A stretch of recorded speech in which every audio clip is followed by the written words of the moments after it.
been kind of a wild series and one that's had a few twists and turns, but it wouldn't surprise me at all if we find a way to get ourselves back and have another classic Game 7 for back-to-back seasons. It would be something. Simmer, correct me if I'm seeing this series wrong, but it looks to me like Florida kind of has their perfect team game going on. We know that they were up in the game that they lost. I believe it was Game 4 there. But by and large have been pretty good and things are going by design. The Oilers, no Hyman, no RNH, not sure what's up with their goalie. They seem to be spinning their wheels a little bit here. Is that how it feels to you calling these games? Well, you're playing catch up, just despite the fact that you win Game 1 and you feel like you got an opportunity to take control. The magic of Game 4 and coming back, down 3 was something. And I mean, that is kind of what the storyline for the Oilers team has been, a team that believes in itself, has been a great comeback team all throughout the playoffs. But when you got into Game 5 and you're down 3-0 again, I just think there was no feeling that anything magical is going to happen there. And quite frankly, as you're saying, Florida had their, if you check the box of their perfect style game, I thought they played it in Game 5. I thought they really just, after securing that lead and then adding to it to make it 2-0, they just didn't give you anything. And that's Florida Panthers hockey when they're playing at their best. They continue to pressure even when they were up. Even when they're up 4-1, not only do they continue to pressure, but they are so tight defensively when they're on their game that I heard Nick just before it came on saying about Connor having to go 1-on-3 or 1-on-4, and they're just, your opponent so well by the time you get to Game 5. You know the individuals and how you have to play against them and treat them defensively. And quite frankly, Game 5 was Florida's best, in my opinion, overall, with the style of play that they want to play and where they're really successful at. Simmer, where are we between giving Florida all the credit in the world and the general feeling after Game 5 was the Oilers came out flat? And is there any excuse whatsoever in a second crack at a Stanley Cup that you would be at home and come out flat? Yeah, that was probably the most surprising, and it was interesting. I know it was a quick turnaround, so with the 1 day in between, just the way that the schedule went, that was going to be a challenging game, I thought. But I also felt, listening to Chris Knobloch in between games, he talked about urgency. And, they didn't have it in Game 4, but they got it when they got that first power play goal. And now all of a sudden we're down 3-1.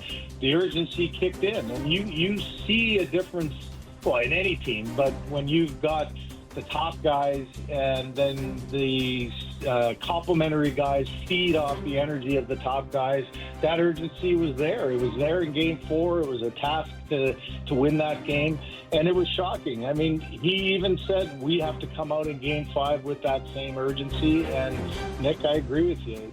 You know how these playoff journeys go. You sometimes can't explain why you just don't quite have it. And maybe you're just a little bit of nerves, maybe there's fatigue, maybe there's doubt, I don't know. But it was clear when something, didn't go their way early on. They did have, I think, a pretty good start.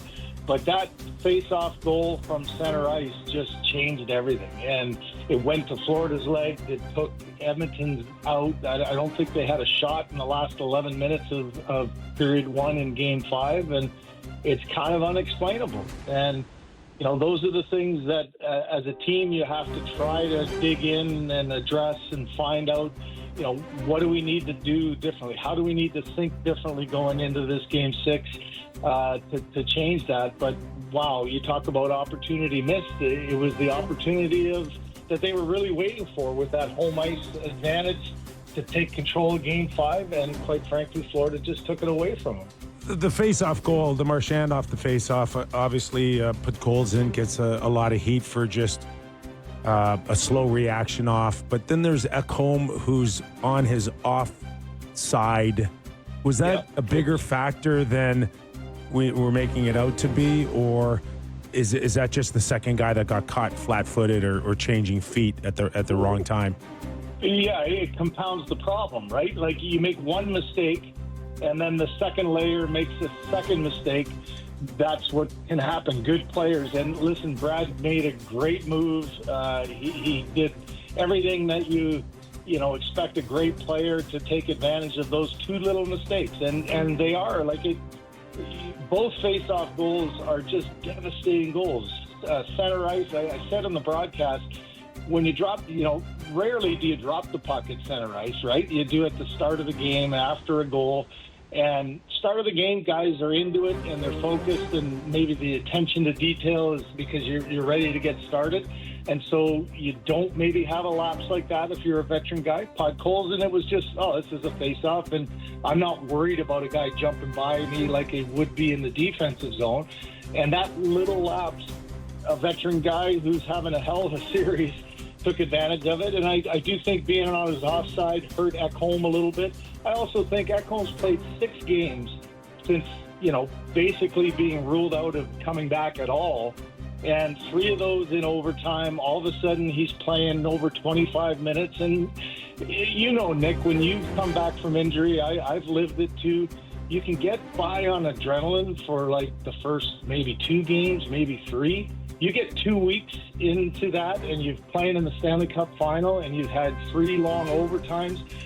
Sometimes the engine just can't get going. And I think a little bit for Ekholm, you're seeing a bit of that now, getting overly taxed at a time when, he made good, played 15 minutes in his first game, and then all of a sudden you're in that 27, 28 minutes because of the overtimes, and that's one little lapse. But, man, good teams make you pay for those lapses.